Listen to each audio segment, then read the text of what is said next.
Morning, morning.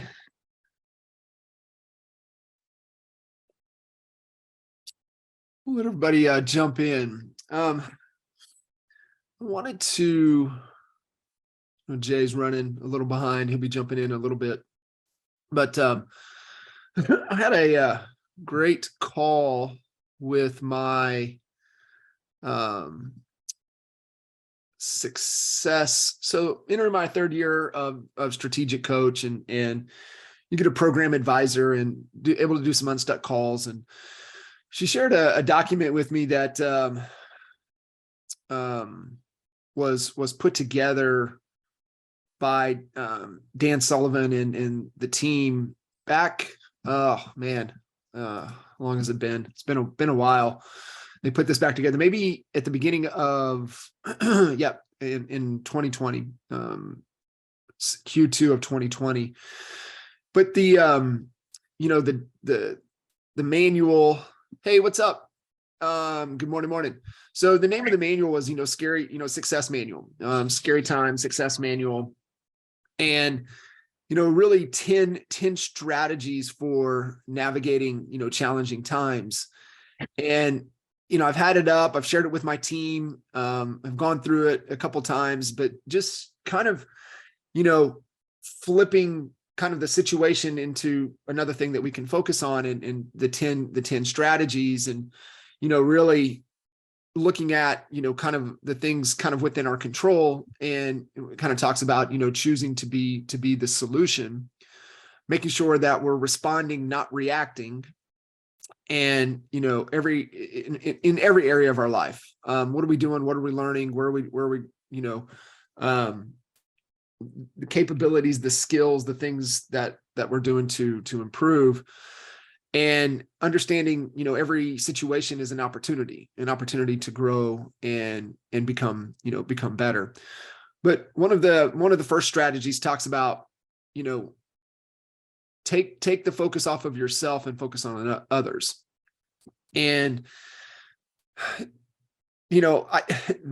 I've understood this concept for a while, actually just going from the endurance side of things, and how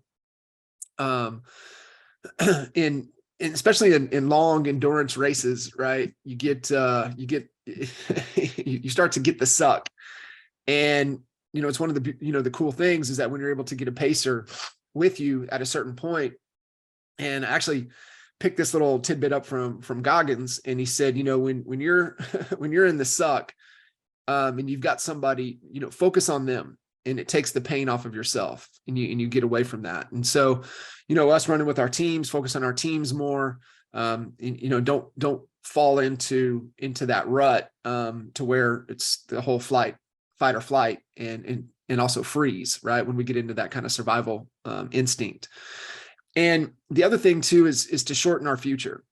And just got off of a call with a client, and it's just kind of how we're navigating. Just even her whole life right now is navigated in 24-hour cycles. And so it's, morning huddle, end of the day recap, morning huddle, end of the day recap, every day on everything in life.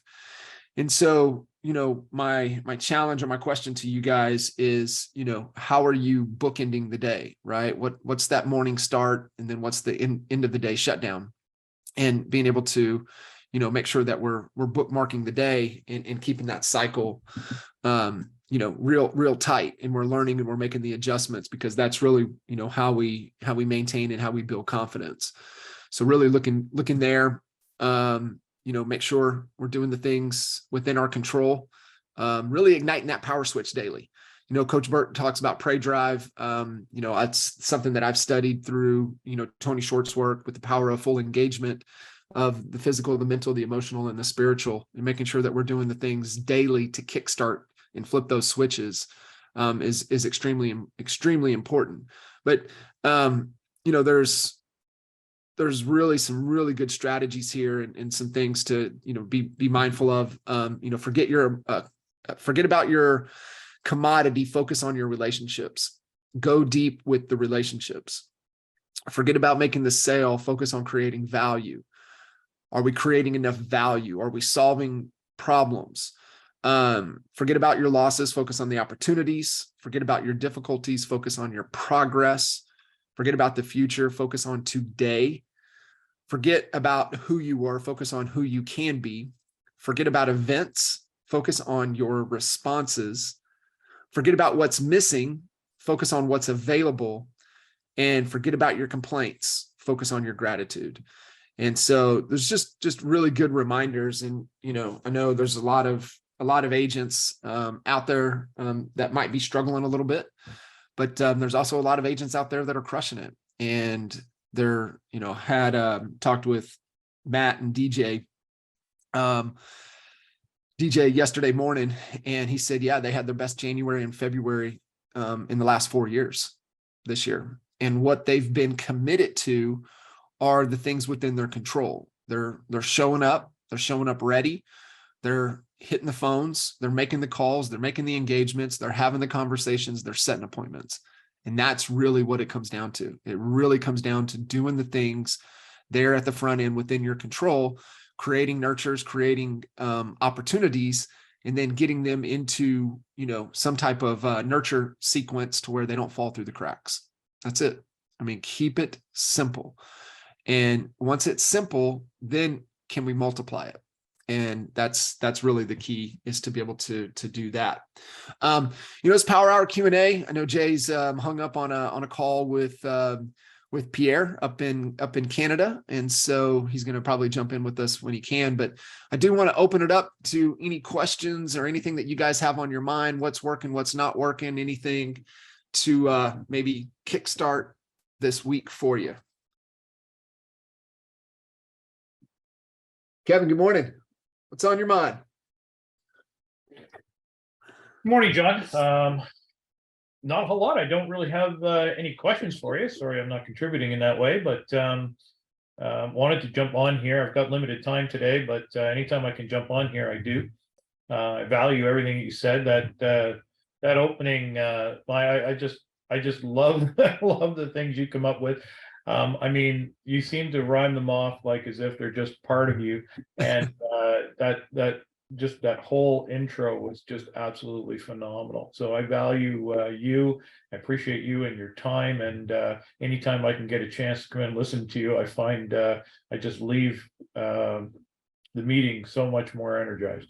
That's awesome. I appreciate that. And yeah, I mean, it's just the daily work, right? Just doing those things on a daily basis. And even if it's, Hal talks about that in the Miracle Morning, and he, it's like, maybe you only have 60, 90 seconds, but you still do it, right? You do those things, you do those activities that just keeps the reset.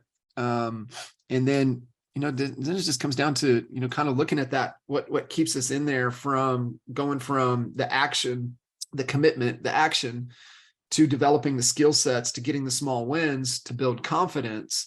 It's the discipline. I mean, that's the thing. And I remember it might have been the first KT or second kitchen table we had. We got our 10th one coming up in March, and it's quarterly strategic workshop. We do them, every quarter, and it's really going through strategic planning. And it's just one thing that I've known with small business entrepreneurs, real estate agents, have the best of intent to take the time to plan and get clear and work in those 90-day cycles. However, it doesn't happen. And so if, that's why we kind of created it. And it's also, keeps me in check, right? Make sure that we're going through it, make sure we're doing it. We're moving in those 90-day cycles.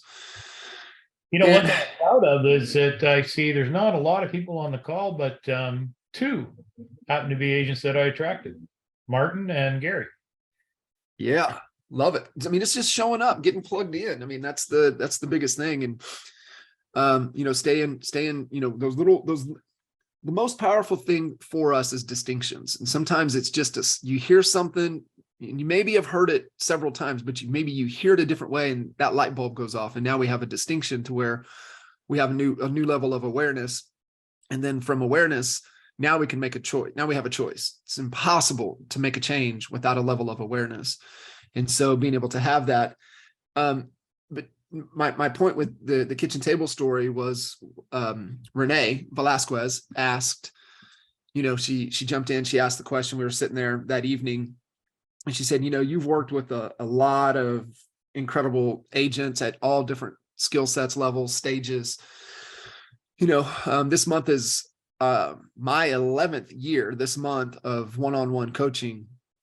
And she asked me the question. She said, what's the one thing? And I didn't even hesitate. I said, it's discipline. I said, the agents that succeed and not just get by, but excel and grow and have a greater impact, reach their freedom, it's discipline. And it's discipline to the activities to improve. It's the discipline to do the things that you don't want to do, especially on the days that you don't want to do it. And it's just, setting it and running with it. I've shared this statement. Al shared it with me. It was one of the alpha calls for EXP. And, Rob Flick had not been on the calls ever really. And so they had him on as a guest, and, he was just kind of going through his process of what he did to grow his organization. And he just did the work, right? He built the list, narrowed the list down, engaged with the list, invited them to something, and followed up with them until they made a decision. One of the things I recognize, especially in your opening remarks there, is the focus on fundamentals. And what I noticed, I did coach for 4 years there internationally, and of course I have my team, but sure, I've noticed when we look at the different experience levels, new people, they're open-minded, they're an open book, and you're kind of showing them things that they, didn't really ever even conceive or didn't even really know where the ball was, quite frankly. But when we get into the more experienced agents, like we might have here, the thing I noticed the most is, quite frankly, just bridging the gap between knowing and doing. Mm-hmm. When we coach those more senior agents, they wouldn't be hearing a lot, and we can get into some new shiny objects and some new approaches with some new technologies, but quite frankly, sometimes they would get bored of the fundamentals, and they spend too much time looking for the new shiny object and focusing on areas instead of just getting down to the absolute fundamentals and basics and mastering those. Yeah. Just like you pointed out at the beginning of the call, the difference between knowing and doing. And I spoke with so many coaching clients that knew the answers, but they just weren't doing it. Yeah. Hence your discipline comment. Yeah. Yeah. It's just do the work, right? I think too, it's overcoming that fear. And that's where confidence comes in. And that's the mix around confidence, is that you don't feel confident, you act, and the feeling comes later. It's the action, it's the doing, and it's doing of the activities, and learning. What am I learning? And this is why Kevin, I like, this is the 24, we work in a 24-hour cycle. The end of the day autopsy, the recap. What did I do today? What did I learn? What challenges did I encounter? What adjustments do I need to make tomorrow? And it's the whole process around of confidence. So it's practicing the skills, right? And so one of the young gun teams, they've expanded, and they're all into other things right now because of what real estate opportunities provided for them. But what they would do when they were in the morning, they would get together, they would work out, they would get ready, they would get into the office, they would role play, and they would hit the phones by 8 o'clock every morning. That was Monday through Friday. Okay. And they were role playing, they were practicing the skills at 7:30, and they were live at 8 every morning. They did that for years, for years. And so you practice the skills, you apply them effectively. Then you assess the results, right? This kind of our whole focus this month has been around, creating the dashboards, creating the visibility, because that allows us to assess the results. Are we either getting the results or not getting the results? And if we're not getting the results, do we have a plan to get the results? Or do we not have a plan to get the results? Like we don't know what to do. Like if not getting the results, like if you're taking action and you're not getting results, like eventually you're going to keep modifying and changing until you do. But it's that taking action. And I read a book, it was by a lady, I can't remember her name right now, but she said something in it, or basically the philosophy of it was we're wired to avoid pain and gain pleasure. And we've got like a billion years of evolution in us, that is in our subconscious. And she said, your subconscious mind is trying to avoid pain and gain pleasure. And the example that she was using that really resonated with me was, and this can be applied to anything, like our subconscious does not want to get on the phone and make cold calls, doesn't want to call back leads like that.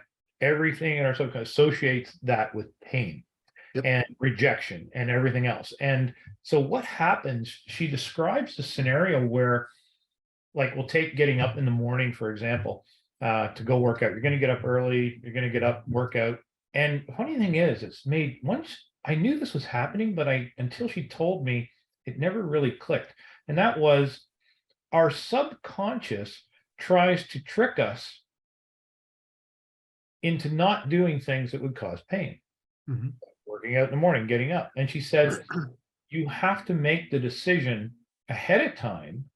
Like when that alarm goes off, you're not hitting snooze, you're not doing anything, you're not giving your subconscious a chance to argue with you about getting up, hitting snooze 10 times. And while it's really, your subconscious is, do I really have to get up? Could I just miss today? Could I do that? And she said, try this. She said, instead of hitting snooze, when that alarm goes off, premeditate before you go to sleep. When that alarm goes off, I'm getting up, like I'm standing up. And so I did it. And basically that I was working out, and then I'd miss some, and I'd work out, and I'd miss some, work out, miss some, kind of on and off, all this kind of wrestling.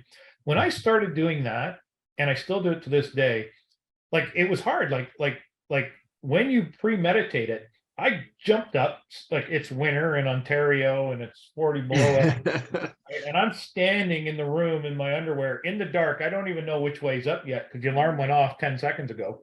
And I'm already up out of bed. And then I hit the alarm off button.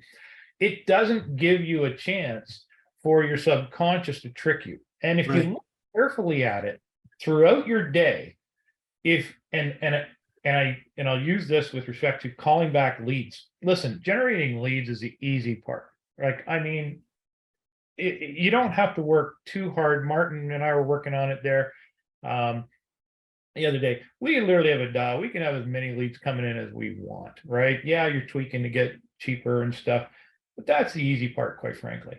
And once you get a river of leads coming in,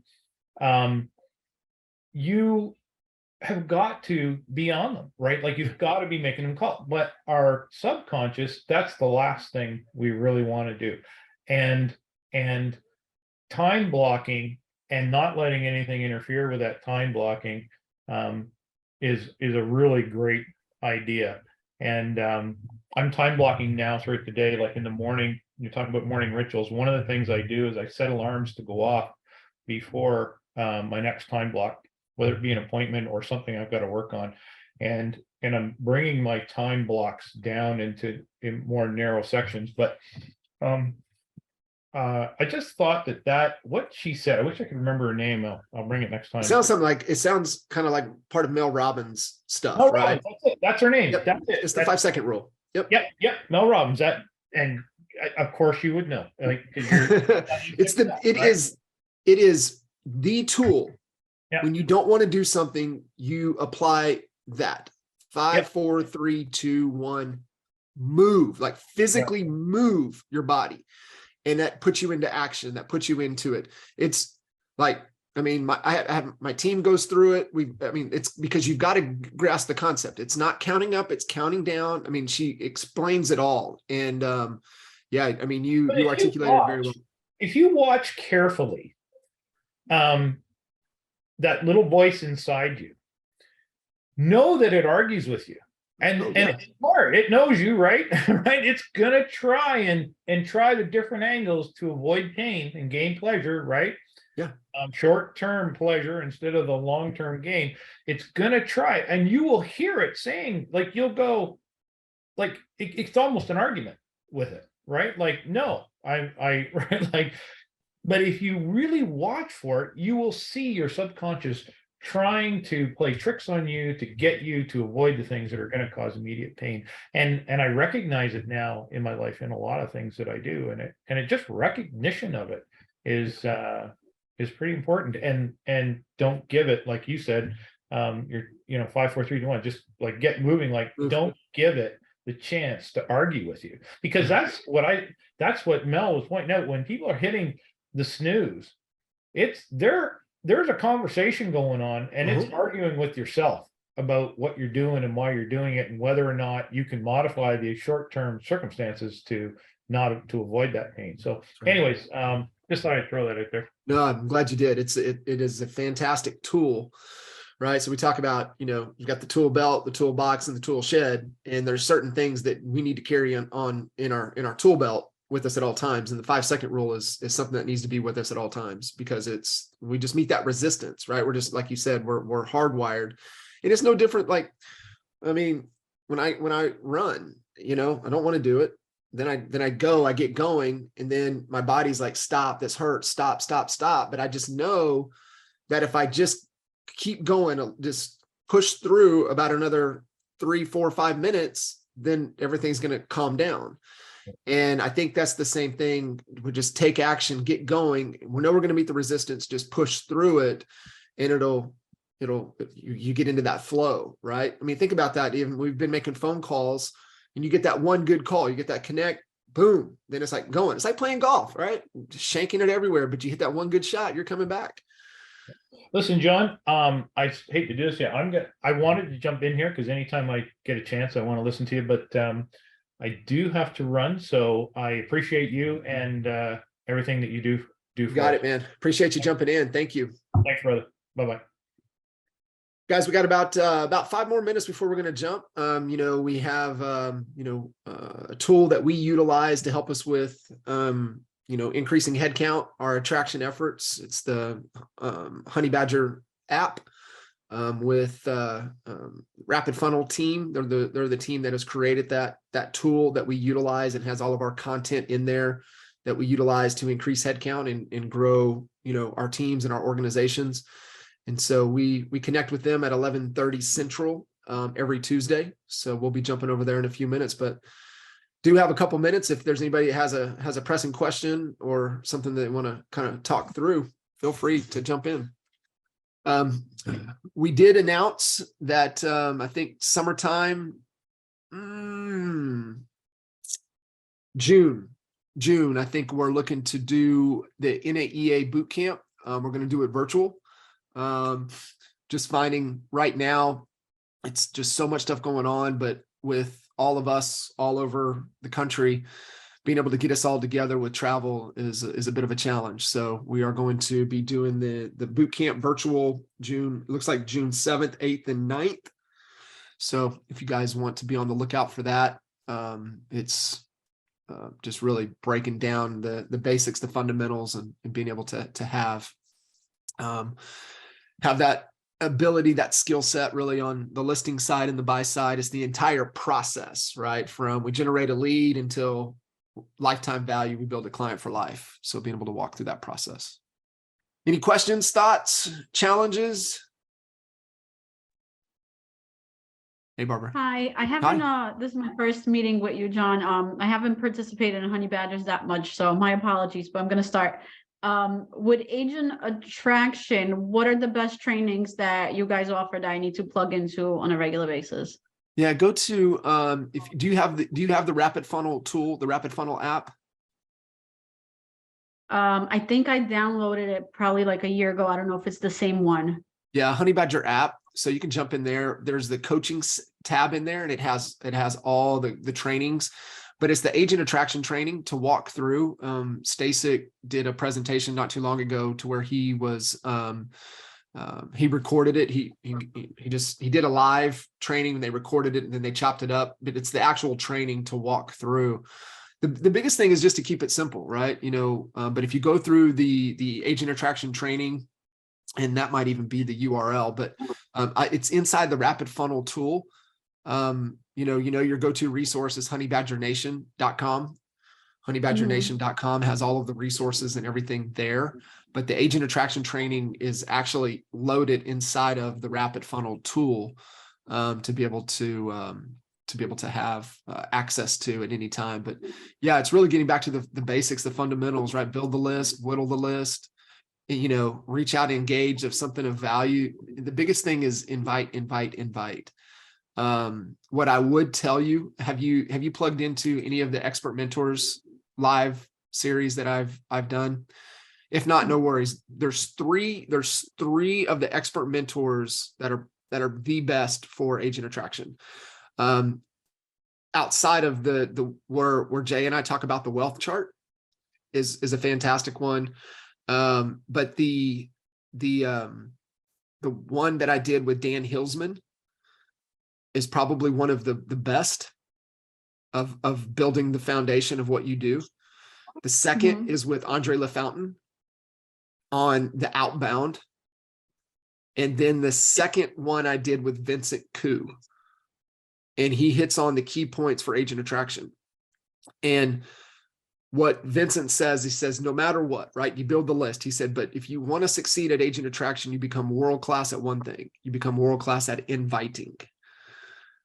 And so you've got to always have something to invite somebody to. What are you inviting people to? Invite. Invite them to an opportunity, invite them to a training, invite them to an event, invite them to something.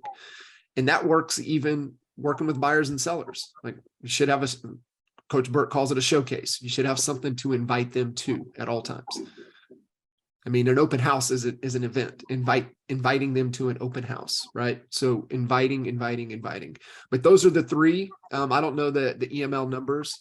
I can, I'll have the team pull them and we can put it in the Honey Badger group. Okay, they're recorded. They're somewhere in there. Yeah, if you go to honeybadgernation.com and you scroll down, it'll say the Expert Mentor live replays. You click on that. Okay, perfect. You've done. I got tomorrow's episode 213, so that's how many of them we've done. Okay, we'll find it in there. Thank you so much. You bet. Thank you for jumping in. Appreciate you guys. We're going to jump over with the Rapid Funnel team. Hope to see you guys over there with us. But like always, if you have any questions or need anything, feel free to reach out. Thanks, John. See you guys.